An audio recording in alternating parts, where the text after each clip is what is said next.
Bonjour, bonjour à tous et à toutes.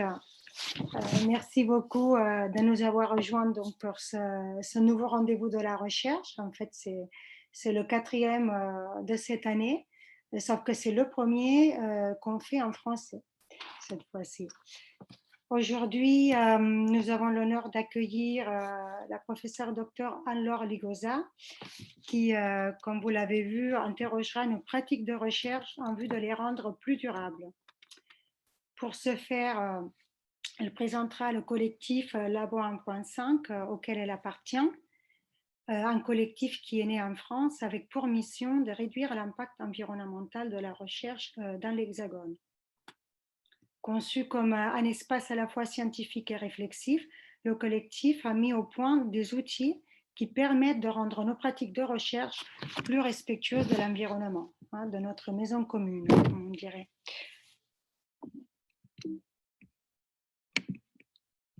Alors, la professeure docteur Anne-Laure Ligoza est maîtresse de conférences HDR en informatique à l'École nationale supérieure d'informatique pour l'industrie et l'entreprise et elle effectue ses recherches au laboratoire LISN, ex-LIMSI. Elle est référente développement durable pour ces deux établissements et elle participe également aux travaux du collectif Labo 1.5 que nous avons déjà évoqué, notamment au groupe de travail empreinte carbone, expérimentation et technique. Elle est également membre du GDS EcoInfo du CNRS qui vise à réduire les impacts environnementaux négatifs des usages du numérique. Voilà donc pour la présentation de la thématique et de notre invité d'aujourd'hui. Alors, le webinaire, comme d'habitude, sera divisé en deux parties. Donc, d'abord, nous aurons le plaisir d'écouter la présentation de la professeure Ligoza et ensuite, nous disposerons d'environ une demi-heure pour échanger, poser des questions, faire des commentaires, voilà. Comme d'habitude pour ceux qui ont déjà participé à quelques-uns de nos webinaires précédents. Donc, avant de commencer, avant de donner la parole à la professeure Ligoza, je voudrais bien demander à tous les participants de couper le micro pour éviter qu'il y ait des interférences. Et voilà, je pense que c'est bon. Je vois que bon, il y a des participants qui continuent à se joindre à nous. En tout cas, voilà, on va les admettre, il n'y a pas de souci, mais on ne va pas plus attendre. Je vais donner la parole à la professeure Ligoza. Bonjour à tous et à toutes. Merci beaucoup pour cette présentation déjà, hein, et puis aussi merci beaucoup pour cette invitation à présenter le collectif Labo 1.5 dans le cadre de ces rendez-vous de la recherche. Et puis, je vais me permettre aussi de remercier au tout début tous mes collègues de Labo 1.5 qui ont fourni une partie des supports de présentation que vous verrez aujourd'hui, et puis évidemment une partie grâce à qui toutes les activités que je vais vous présenter existent. Et donc, alors oui, je vais partager mon écran, sinon ce sera moins pratique. Voilà, vous voyez bien, il n'y a pas de souci. Oui, tout à fait. Parfait. Donc le collectif Labo 1.5 vise à transformer la recherche, avec comme application à la France, pour réduire son impact sur l'environnement, en cohérence avec les objectifs de l'accord de Paris. Je vais juste commencer par une petite partie de contexte et puis après je vous expliquerai un petit peu, je vous montrerai un petit peu les activités du collectif. Donc, je ne vais pas passer trop de temps sur les enjeux environnementaux dans cette présentation parce que je suppose que voilà, c'est des choses que vous connaissez et sur lesquelles je n'avais pas trop envie de m'attarder. Mais je vais essayer de me focaliser plutôt sur la présentation du collectif et des actions menées et possibles. Mais je vais juste me contenter quand même en introduction de rappeler l'urgence des problèmes environnementaux et en particulier des problèmes climatiques qui ont été très largement démontrés par les travaux d'experts comme du GIEC ou de l'IPBES, d'un point de vue climat et biodiversité. Et bon, vous le savez tous, les bouleversements climatiques ou liés à l'effondrement de la biodiversité notamment menacent à la fois notre environnement et notre existence même. D'un point de vue climatique, la réduction de nos empreintes carbone, ça doit donc être une priorité absolue de nos sociétés, hein. Enfin, en tout cas, c'est comme ça qu'on le considère et puis on voit que, je j'ai mis un petit schéma des trajectoires à suivre pour rester dans les scénarios de réchauffement de 1,5 ou 2 degrés. On voit que, la pente, de réduction à suivre, elle est très abrupte, hein, pour rester dans ces objectifs de réchauffement. Et donc pour arriver à suivre une trajectoire qui est compatible avec ces objectifs, d'1,5 ou 2 degrés, il va être nécessaire de repenser, le fonctionnement de nos sociétés, que ce soit, d'un point de vue, de nos pratiques de travail, ce qu'on va voir là, mais aussi de nos manières de vivre, de nos temps de loisirs, et de façon un peu plus générale. Et la question qu'on s'est posée, donc en tant que, personnel de la recherche, c'est, quel doit être le rôle de la recherche vis-à-vis des enjeux climatiques? Et donc notamment, quel doit être le rôle de la recherche pour arriver à faire ces changements et comment est-ce qu'elle doit les accompagner? Donc évidemment, bah, la recherche, ça a un rôle de production et de transmission de connaissances, vis-à-vis de ces enjeux, hein, il y a énormément de recherches, sur tout ce qui est enjeux climatiques et puis, également sur tout ce qui est, réduction, des émissions de gaz à effet de serre et cetera. Et puis au-delà de ça, en fait, c'est important aussi que, en tant que, personnel de la recherche, nos pratiques de travail soient aussi cohérentes, avec ces objectifs climatiques. Heu une objection, qu'on a souvent, quand on parle de ces problématiques, c'est que, bah, la recherche, c'est effectivement négligeable en termes d'émissions de gaz à effet de serre. Alors voilà, je vais régulièrement, utiliser enfin, en tout cas plusieurs fois utiliser l'acronyme GES pour gaz à effet de serre. Je suppose que ça parle à tout le monde, hein, c'est tous les gaz qui sont responsables du réchauffement climatique. On parle souvent en termes de CO2, mais on rapporte ça souvent en équivalent CO2, mais voilà. Et donc effectivement, on pourrait objecter que la recherche, ça pourrait faire, l'objet d'une exception étant donné, à la fois son importance dans la compréhension des enjeux et puis, d'autre part, son impact qui est, négligeable en fait dans le système mondial, hein.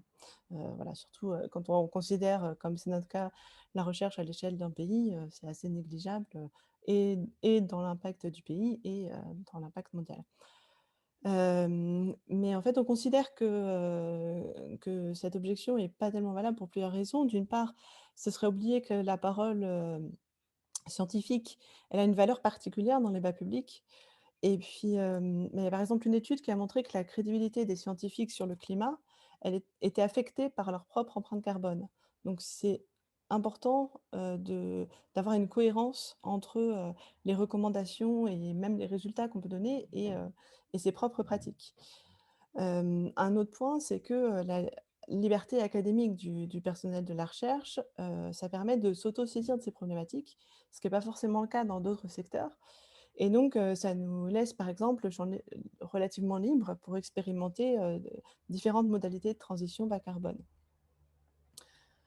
On peut aussi, enfin, espérer que ces expérimentations, qu'on peut faire dans la recherche, elles vont être utiles dans d'autres secteurs.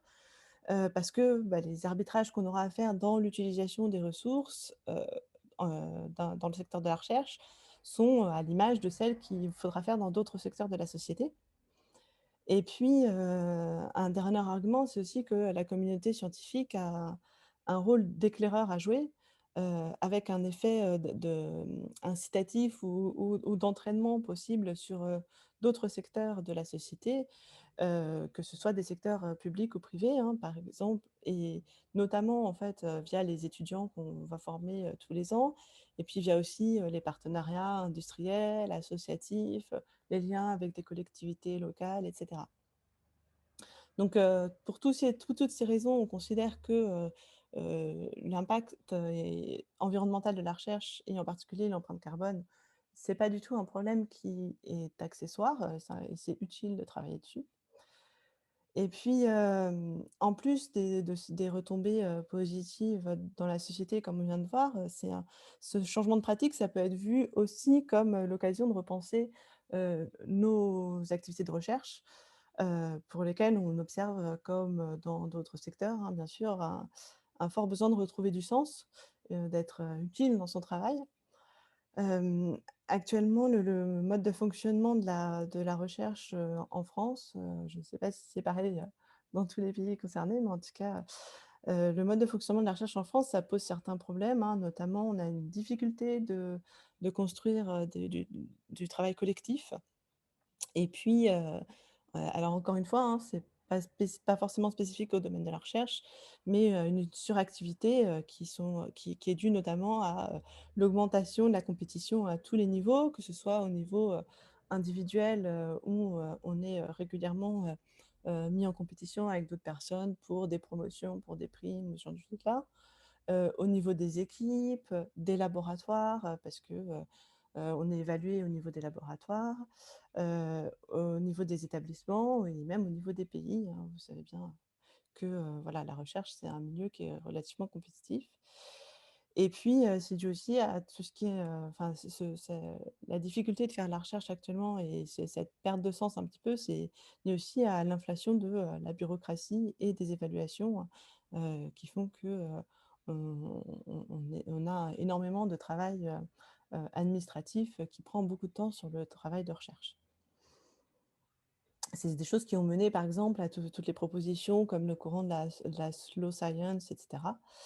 Et donc dans le collectif, Labo 1.5, on considère que, la transformation des pratiques, nécessaires pour respecter la trajectoire climatique, comme on l'a vu, hein, ça peut être aussi l'occasion de repenser notre fonctionnement en gardant une recherche de qualité, mais qui serait, plus respectueuse, de l'environnement et de l'humain. Hop, voilà. Donc ce type de réflexion sur le rôle de la recherche, vis-à-vis des enjeux climatiques, ça fait l'objet de nombreuses initiatives, hein, que ce soit, des initiatives très locales ou des initiatives à beaucoup plus grande échelle. Au niveau d'un établissement, par exemple, hein, à l'EPFL, par exemple, il y a eu énormément de réflexions, sur, les pratiques de la recherche et puis, des publications, à ce sujet. Ça peut être aussi au niveau de réseaux, hein, comme, le Max Planck Sustainability Network qui a été créé en 2019 pour, justement rendre les pratiques de recherche plus durables au niveau du réseau, Max Planck, et dans les instituts locaux aussi, enfin, aux différentes échelles, hein. Il y a eu un certain nombre de prises de position, de tribunes, individuelles ou un peu plus collectives, dans voilà, dans les journaux ou dans différents médias. Et puis il y a aussi des groupements de plaidoyer qui existent, hein, comme, Scientists for Future ou, No Fly Climate Science, qui à l'origine a été fondé par des chercheurs qui travaillent sur les enjeux environnementaux et puis qui regroupent, principalement des académiques maintenant heu, ont décidé de, limiter, voire d'abandonner, les trajets en avion qui sont, comme on pourra en discuter peut-être, un poste important d'émission dans l'empreinte carbone des scientifiques, hein. Même si de façon générale, pour un individu lambda, c'est pas forcément un poste très important quand on regarde, et on pourra peut-être y revenir, si vous voulez, mais quand on regarde l'empreinte, carbone des laboratoires, c'est toujours, un poste très important. Il y a également des ateliers régionaux qui ont été créés comme, la Técopole qui, est un atelier qui a été créé en 2018 à Toulouse, donc en France, et qui rassemble des chercheurs qui souhaitent, réfléchir au bouleversement écologique et puis réorienter, notre trajectoire en changeant, en profondeur les modes de fonctionnement socio-économiques actuels. Et Ecopolien, qui est un atelier, assez semblable en Île-de-France. Et puis pour terminer sur le contexte, on voit émerger, depuis quelques années un champ scientifique qui est vraiment, centré sur ces questions, hein, qui va s'intéresser vraiment spécifiquement aux impacts environnementaux de la recherche et à la réduction de ces impacts environnementaux. Comme, vous pouvez le voir sur ces 3 exemples, qui étudient en l'occurrence, la corrélation entre l'empreinte carbone des chercheurs et leur rayonnement scientifique ou leur statut. Voilà, donc par rapport à tout ce contexte, bah, moi je vais vous présenter, simplement le collectif, Labo 1.5, dont je fais partie. C'est un collectif, qui a été créé en 2019, début 2019, hein. Il y a une première tribune dans le monde, que vous voyez, en haut à droite du transparent, sur, le le fait que les scientifiques devaient réduire leur impact environnemental face à l'urgence climatique. Maintenant, le collectif compte avait environ 500 membres fin 2020. Je donnerai des chiffres un petit peu plus détaillés après. On a plus de 2000 abonnés à la newsletter. Et puis, en novembre, le 6 novembre 2020, on a organisé notamment une journée qui était intitulée S'engager ensemble pour réduire l'empreinte de nos activités de recherche, et pour laquelle il y a eu environ 900 participants au total, avec entre 6 et 700 participants à un instant donné. Donc, était une journée de présentation du collectif et de discussion, voilà, de discussion des activités. L'objectif de Labo 1.5, c'est de réduire les empreintes des activités de recherche sur l'environnement. Et puis, je reviendrai un petit peu dessus, mais on va considérer aussi que cette évolution des activités de recherche vers des pratiques bas carbone, c'est aussi une question de recherche à part entière. Et donc, il y a aussi toute une partie recherche sur ces questions. Ça se traduit par 3 axes qui sont produire des connaissances, donc notamment sur les émissions de gaz à effet de serre des laboratoires et de la recherche française. Et puis aussi, sur la compréhension des dynamiques, à la fois individuelles, hein, du personnel de la recherche, et puis collectives, hein, que ce soit au niveau d'équipes, de laboratoires, ou de l'ensemble de la communauté scientifique française. Le deuxième axe, c'est de faire émerger des solutions. Je vous donnerai des exemples un petit peu concrets derrière. Et puis le troisième axe, c'est de répertorier et diffuser, hein, d'essayer d'avoir vraiment une activité d'animation, à la fois sur les pratiques et puis scientifiques, sur ces sujets. Donc le collectif Labo 1.5, c'est on est divisé en équipes, avec des équipes, bon, qui sont plutôt liées au fonctionnement du collectif, comme l'équipe, coordination, l'équipe communication, l'équipe technique, et puis les équipes thématiques. Donc, vous pouvez voir par exemple, empreinte carbone, enquête, réflexion et expérimentation. Et je détaillerai en fait un petit peu toutes les activités de ces différentes équipes ensuite. Vous pouvez voir, quelques, à droite, notamment par exemple les différentes disciplines, qui peuvent être impliquées, enfin des membres de la Labo 1.5, les heu, les différents établissements, enfin voilà, ça donne un petit aperçu, de la Labo 1.5, en synthétique. Et puis, je vous le disais, quelque chose qui pour nous est très important, c'est, que toutes ces questions, ça constitue aussi un projet de recherche, et donc il y a un groupement de recherche, CNRS et INRAE qui est en cours de constitution, heu pour, permettre de mener ces travaux de recherche, dans un cadre, institutionnel. Et donc qui va permettre de travailler sur toutes ces questions de recherche. Donc par exemple, comment est-ce qu'on estime l'empreinte carbone de la recherche en France? Quelles sont les représentations, sur l'urgence climatique, dans la communauté scientifique? Une partie sur, la sociologie, politique de la mutation climatique, et puis une partie d'accompagnement. Comment est-ce qu'on fait pour réduire les empreintes et accompagner les laboratoires? Donc je vais vous présenter quelques petits exemples d'activités au sein du collectif. C'est pas exhaustif, hein, parce qu'il y a énormément de choses qui se passent dans le collectif et puis que ça évolue, donc voilà. Mais c'est simplement pour vous donner une petite idée des activités qu'on peut avoir, dans le collectif. Donc je vais commencer, parce que, voilà, ça donne une petite idée de la façon dont l'urgence climatique est perçue, dans le monde de la recherche, française, parler de la partie enquête. Heu, donc il y a une enquête, enfin l'objectif de ces travaux, des travaux de cette équipe, c'est d'étudier donc les représentations et les pratiques de la communauté scientifique, dans le contexte de l'urgence climatique. Il y a donc eu notamment une enquête en 2020, sur un échantillon, contrôlé dans des disciplines diverses et variées, et vous pouvez voir, en bas les disciplines, des répondants notamment, sur tout le territoire.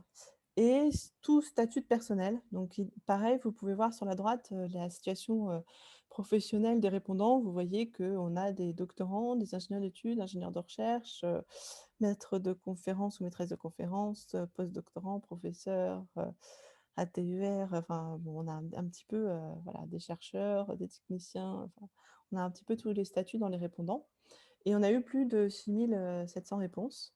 Donc ça donne quand même un échantillon qui est, relativement important et qu'on espère représentatif, de l'ensemble de la communauté, scientifique, en France. Et alors je ne vais pas vous détailler, tous les résultats de cette enquête parce que, il y avait un certain nombre de questions donc je ne vais pas tout vous présenter. Mais ces résultats sont sur le site de Labo 1.5. Donc si vous voulez, en savoir plus, n'hésitez pas à consulter notre site, et à regarder les résultats détaillés. Il y avait donc, une partie qui était, vraiment sur, les représentations individuelles et les pratiques individuelles. Donc notamment, par exemple, à gauche ici, vous avez: «Pensez-vous que l'urgence climatique exige des changements profonds dans la pratique de nos métiers?» Et donc on voit que, quand même, globalement, la communauté scientifique est, plutôt d'accord ou tout à fait d'accord, sur le fait que, des changements, importants sont nécessaires. À droite, vous avez une question sur: «En 2019, avez-vous renoncé à un ou plusieurs déplacements professionnels à l'étranger pour des considérations environnementales?» Donc là, on voit que, en revanche, il y a quand même, qu'un quart des, répondants heu, qui ont renoncé à un déplacement, alors soit et encore, c'est soit pour la raison principale, soit raison secondaire, pour des considérations environnementales. Donc voilà, donc c'est intéressant de voir que, voilà, c'est pas forcément, même si, il y a une conscience de l'urgence climatique, ça ne se traduit pas forcément systématiquement dans les pratiques. Et puis, un autre, exemple, c'est, pour à la ques les réponses à la question: «Quelles actions les institutions et laboratoires de recherche devraient-ils mettre en œuvre pour réduire leurs émissions de gaz à effet de serre?» Et donc vous voyez pour différentes réponses, hein, notamment par exemple ici, le fait de privilégier des équipements qui sont, moins consommateurs d'énergie. Bon ça c'est quelque chose qui est relativement, bien, heu, considéré comme prioritaire, par la plupart des personnes. Par contre, si on regarde par exemple financer des initiatives de compensation carbone, c'est considéré comme beaucoup moins prioritaire. Voilà, donc voilà, encore une fois, je vous laisse aller voir les résultats détaillés si vous voulez et puis je pourrais revenir sur ces résultats un petit peu tout à l'heure si vous le souhaitez pendant les questions. Donc ça permet vraiment en fait d'avoir une petite idée de la façon dont la communauté scientifique, à la fois a intégré l'urgence climatique et puis l'intègre dans ses propres pratiques ou est prête à l'intégrer. Parce que, par exemple, le fait de savoir que tel ou tel, changement ou telle action, est considérée comme prioritaire, par, tant de la communauté, c'est intéressant à savoir quand ensuite on va essayer de mettre en place des actions de réduction dans les laboratoires. Hem Et bah, justement, toute cette partie réduction, dans les laboratoires, c'est l'objet de la enfin, c'est un des objets d'études de l'équipe expérimentation, heu, dont l'objectif, c'est donc vraiment d'explorer différentes modalités de réduction des gaz à effet de serre, par différents dispositifs et heu et donc, dans l'équipe expérimentation, on essaie d'accompagner les laboratoires dans leur réduction, émissions de gaz à effet de serre et puis, à la fois aussi de faciliter les débats, d'essayer voilà, d'avoir une gestion, de ces débats, aussi, enfin voilà, aussi simple que possible, quoi. Et puis un deuxième objectif, c'est aussi de documenter en fait tous ces processus de réduction des émissions de gaz à effet de serre, hem, pour pouvoir ensuite, bah, étudier, quelles sont les, mesures qui ont été, par exemple, quelles sont les mesures qui ont été les plus efficaces en fonction des différentes spécificités des laboratoires. Heu, on essaye, un des objectifs, évidemment, c'est de réduire ces émissions de gaz à effet de serre, mais en gardant une même qualité de la recherche et un bien-être au travail du personnel de la recherche aussi. Donc, c'est des choses qui vont essayer d'être prises en compte, dans le suivi des laboratoires. Donc tous les laboratoires qui participent aux expérimentations, doivent, documenter l'ensemble du processus, pour qu'on puisse utiliser ensuite toutes ces informations, pour, faire une évaluation des différentes modalités de réduction, et de leur efficacité, à différents points de vue, à la fois, sur la réduction des gaz à effet de serre et puis aussi sur la qualité de la recherche et le bien-être au travail. Donc il y a un aspect à la fois accompagnement et puis un aspect recherche.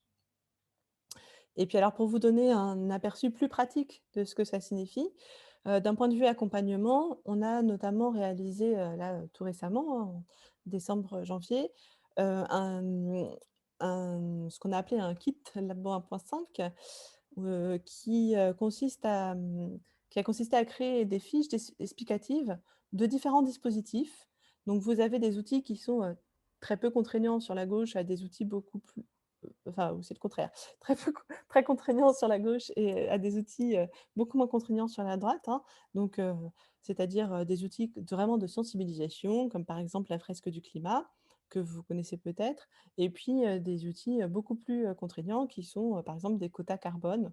Donc, voilà, on va considérer que, un chercheur, il a un quota carbone, de tant de kilos, de CO2 équivalent, sur une année et qu'il ne peut pas dépasser. Et donc sur chacun de ces outils, on a fait une petite fiche, qui a pour objectif d'expliquer au laboratoire, le dispositif de manière, la plus simple possible et d'expliquer aussi comment est-ce que ça peut se mettre en place dans un laboratoire. Un 1er exemple, c'est celui de la fiche sur la fresque du climat. Donc les outils de sensibilisation, il y a un recto verso, hein, simplement, qui va simplement expliquer, le comment fonctionne l'outil et puis, au verso, qui explique comment est-ce que ça peut être utilisé dans un laboratoire, dans le cadre de l'expérimentation. Et ah bah zut, je croyais que j'avais un deuxième exemple, mais donc je n'ai pas, je suis désolée. Hem, mais sur évidemment, quand, les outils sont, par exemple, les quotas carbone, la compensation, la taxe carbone, ces fiches, elles vont être un petit peu plus détaillées parce que, on va expliquer, un peu plus précisément quels sont les avantages et inconvénients de ces outils-là. Qu'est-ce que ça implique? Qu'est-ce qu'il y a comme vision, de, de de la transition ou des changements, derrière, et donc voilà. Donc ces fiches peuvent être un petit peu plus longues pour, d'autres outils. Et le dernier axe que je voulais vous présenter, c'est l'empreinte carbone. Donc là, l'objectif de cette équipe, c'est d'arriver à, mmh, à à mesurer en fait l'empreinte, des laboratoires de recherche, l'empreinte, donc en l'occurrence pour l'instant carbone, des laboratoires de recherche. À la fois donc en animant les actions au niveau du laboratoire, hein, pour permettre de comprendre l'impact, du laboratoire, en essayant d'identifier quels sont les postes principaux, qui, vont, heu, influencer l'empreinte carbone et puis, aussi de regarder un petit peu, bah, quelles sont les actions de réduction, de regarder, quels sont les scénarios d'évolution et cetera.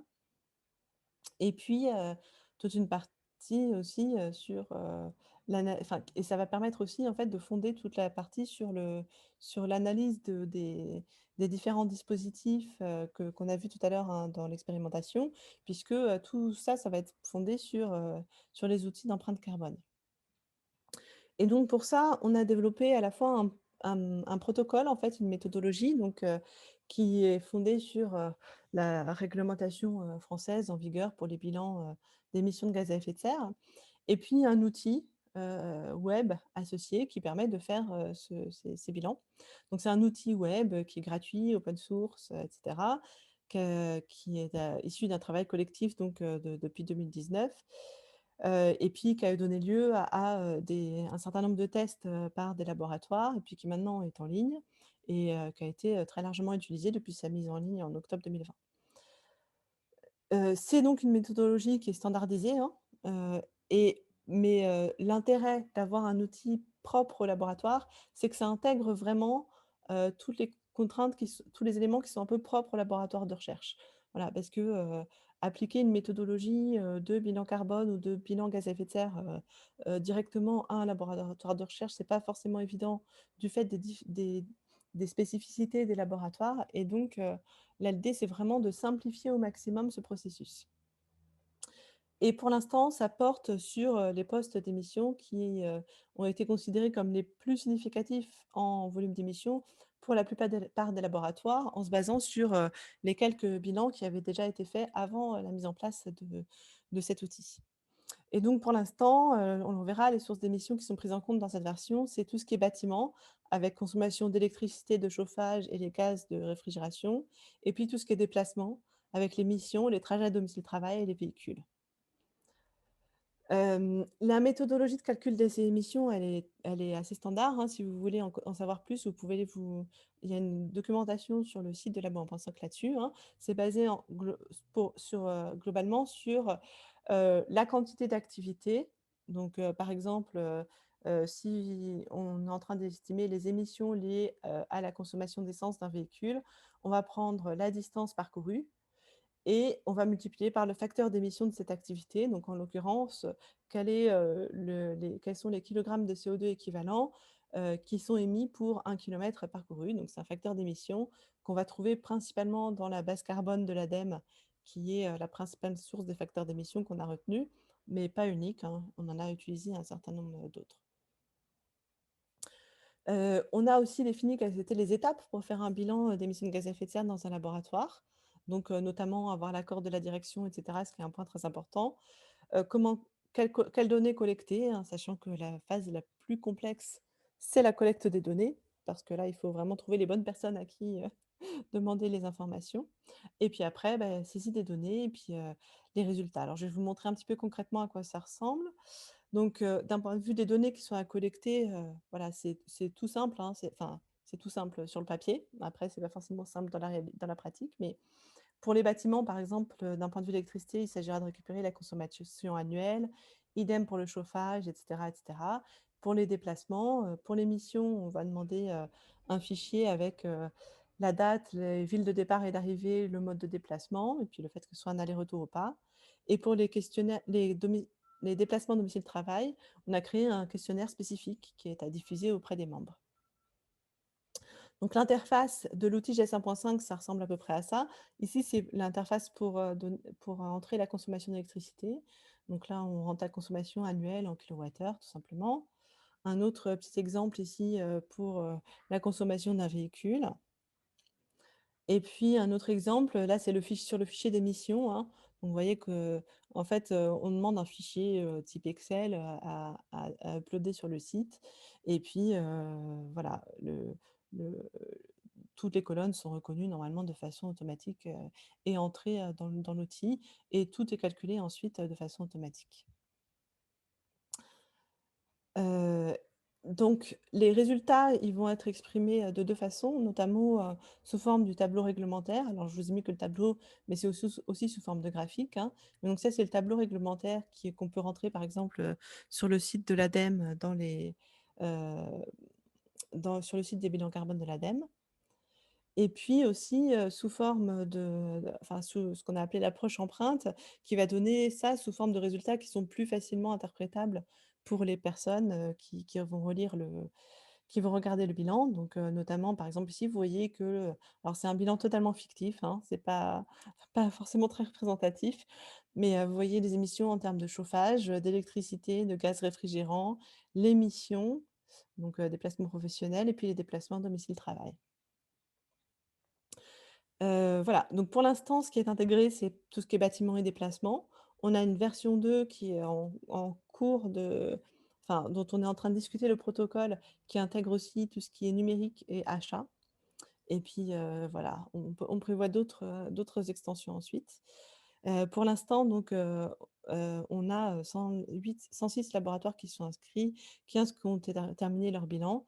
Donc, voilà, l'idée, c'est de pouvoir utiliser aussi ces informations pour estimer l'empreinte nationale du secteur de la recherche et puis regarder aussi comment ça se répartit entre les statuts, entre les disciplines, et cetera.